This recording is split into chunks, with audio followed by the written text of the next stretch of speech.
The beats were banging. Straight out the jungle. What's going on? Black is back. On the run. Cause I got it like that. Cause I got it like that. The promo and the unforgettable Girl I House You. Who am I right now? We didn't have time to even fully digest this debut before we start seeing this connection to the trio from Amityville, Strong Island. Then the connection to their New Jersey mentor, Queen Latifah. There's no internet, social media, YouTube. Yo MTV Raps is still brand new. So the only way you caught the connections was to look and listen. And the connections were plenty. The promo introduced a lot of us to Q-Tip. Q-Tip referenced Black is Back on Me, Myself, and I. And Buddy put the whole Native Tongues collective front center. And Straight Out the Jungle was one of hip-hop's greatest debuts. Then Done by the Forces of Nature is one of the greatest follow-ups. The lead single and video Beyond This World set the tone and anticipation for one of JB's greatest projects. JB's coming through, Tribe Vibe, Beads on a String, Good News Coming, Black Woman. There's no need for the rewind button on this project. Then comes JB's with the Remedy, Raw Deluxe, VIP. All these continue the tradition of dopeness and a discography that has few, if any, weak spots. And now, 2024 inductee Donald D. of the B-Boys and the Rhyme Syndicate will officially induct the Jungle Brothers into the National Hip Hop Museum Hall of Fame. Thank you, Jay Farr. Yes, sir. He mentioned a lot of names that some of my favorite JB songs, like I'll House You, Because I Got It Like That, What You Waiting For, Jim Brownski, Black is Black, Straight Out the Jungle, Feeling Alright, Doing Our Own Thing, Sunshine, and my favorite song, Belly Dancer Dana. You know, Dana Dane mentioned a great year in hip-hop music, 1985. How many of y'all remember the music of 1985? We the B-Boys was inducted in this National Hip Hop Museum. So let me see.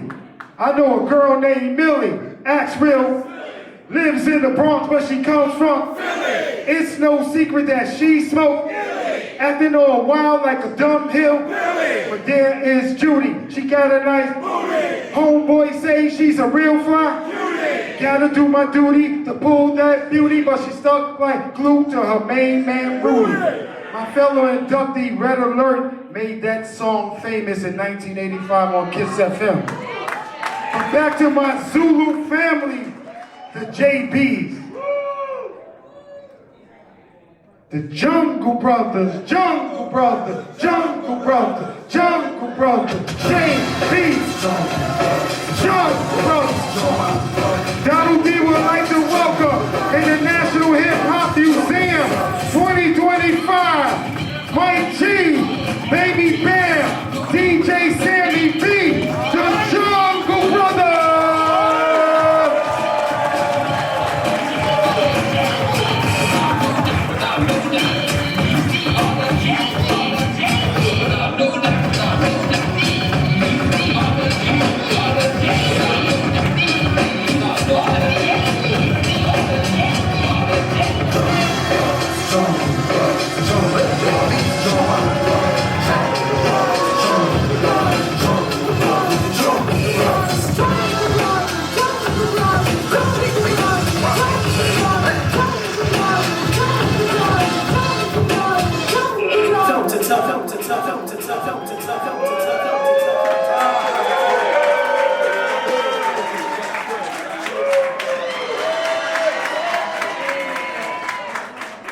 This guy right here.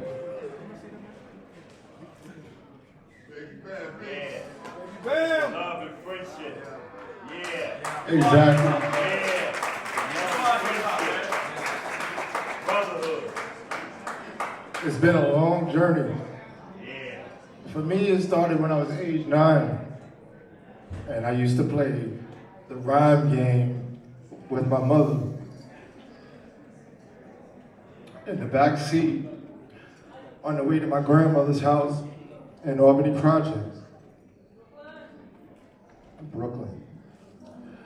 That's when I first realized words rhyme. She was teaching me about poetry and teaching me about art. 2 years later, when I turned 11, I got put on punishment. And I was in my room for the whole summer. And my father gave me all his music equipment, set it up in the room, and I started making pause tapes with his jazz records and taping stuff off the radio. And then I had a little Radio Shack mic, and I'd plug it in and talk over the records.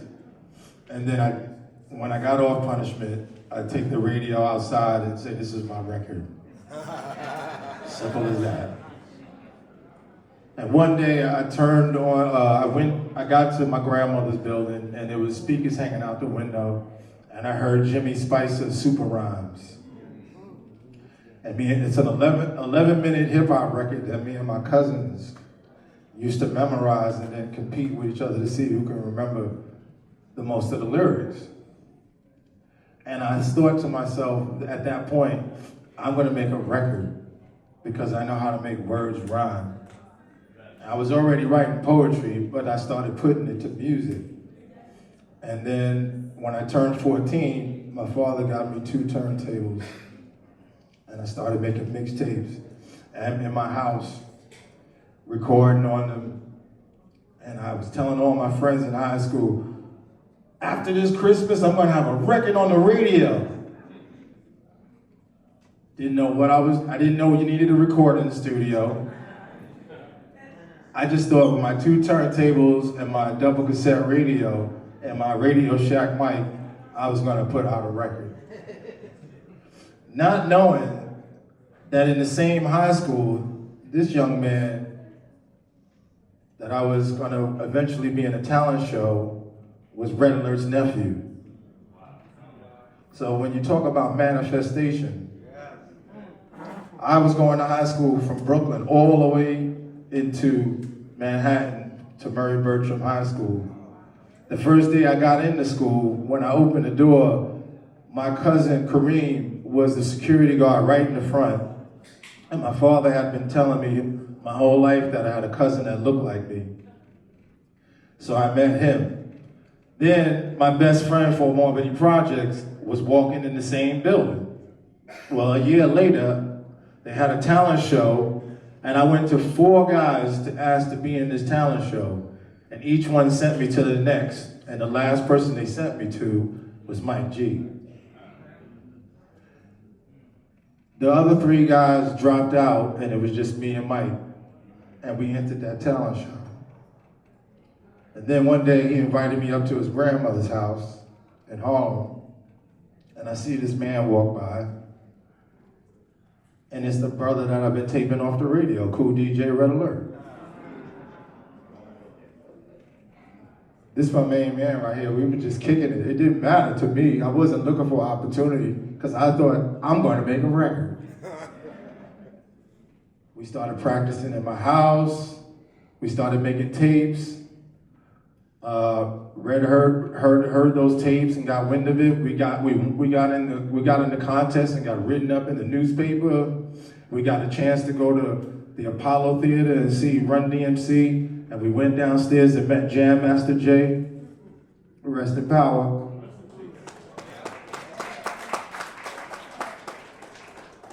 And then eventually we got in the studio in Coney Island. And this was the same studio that you had artists like MC Search from Third Base. And there's another man here tonight that I want to give a shout out to, Andre DeBoer, who mixed the first Straight Out the Jungle album. I haven't seen him since I was 17 years old.